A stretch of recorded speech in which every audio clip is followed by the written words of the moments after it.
नमस्कार मंडळी, मी सोनाली. स्वागत आहे तुमचं माझ्या चवदार आणि चटकदार यूट्यूब चॅनलमध्ये. तर आज मी पुरणपोळीची संपूर्ण प्रोसिजर तुमच्यासोबत शेअर करणार आहे.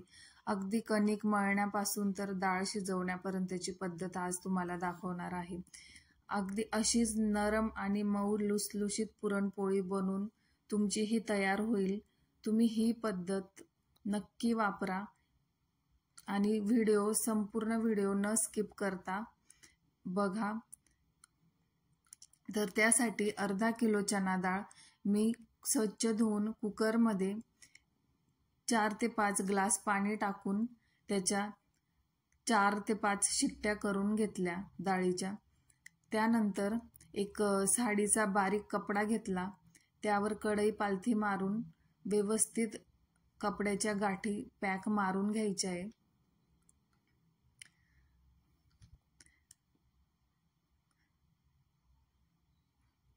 हे आपण पीठ गाळण्यासाठी तयार करतोय. तर या कढईमध्ये कपड्यावरती आपल्याला कणिक मळण्याचं पीठ गाळून घ्यायचंय, म्हणजे की आपला गव्हातला जो कोंडा आहे तो पूर्णपणे निघून जातो आणि पुरणपोळी एकदम मऊ न फुटता बनून तयार होते. संपूर्ण पीठ मी या कढईमध्ये कपड्यावरती असं गाळून घेतलेलं आहे आणि कपडा आपल्याला बारीकच घ्यायचा आहे. जाड कपड्याने आपलं पीठ गळणार नाही, जाड कपडा घ्यायचा नाही. पीठ पूर्णपणे गाळलं गेलंय. 5 वाटी मी परातीमध्ये पीठ घेऊन घेतलं कणिक बनवण्यासाठी. त्यामध्ये चमचाभर मीठ टाकले, पळीभर तेल टाकून घेतलं, थोडं थोडं पाणी टाकून पिठाचा गोळा तयार करायचा आहे.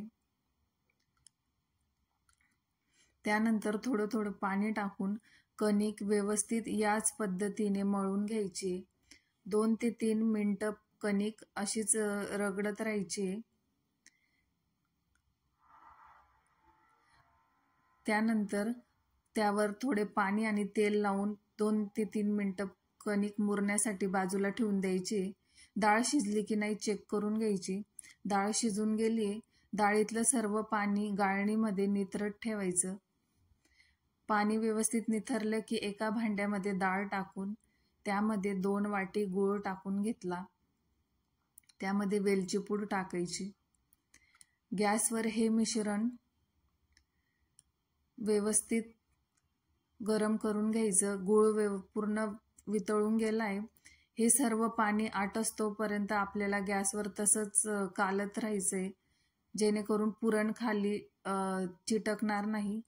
सारखं आपल्याला आता पुरण व्यवस्थित कोरडं होऊन गेलेलं आहे. त्यानंतर गाळणीने पुरण गाळून घेतलं. पुरण गाळून तयार झालेलं आहे. त्यानंतर कणिक देखील मुरल्या गेली आहे. दोन्ही हातांनी अशीच कणिक याच पद्धतीने ओढून घ्यायची. त्यानंतर एक छोटी लाटी तोडून पुरणपोळी बनवून घ्यायची.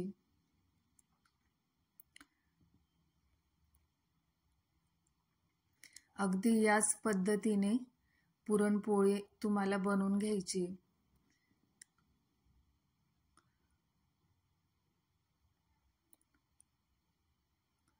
आणि हलक्या हाताने पुरणपोळी बारीक लाटून घ्यायची. बघू शकता तुम्ही, कितीही बारीक पुरणपोळी लाटली तरी पुरणपोळी फाटत नाही किंवा पोळपाटाला ती चिटकतही नाही. तर ही पद्धत तुम्ही नक्की वापरा. तुमच्या देखील अशाच गोल आणि टम्म फुगणाऱ्या पुरणपोळ्या बनवून तयार होतील. व्हिडिओ आवडला असेल तर व्हिडिओला लाईक करा, चॅनलला सबस्क्राईब करा आणि व्हिडिओ कसा वाटला कमेंट करून नक्की कळवा. धन्यवाद.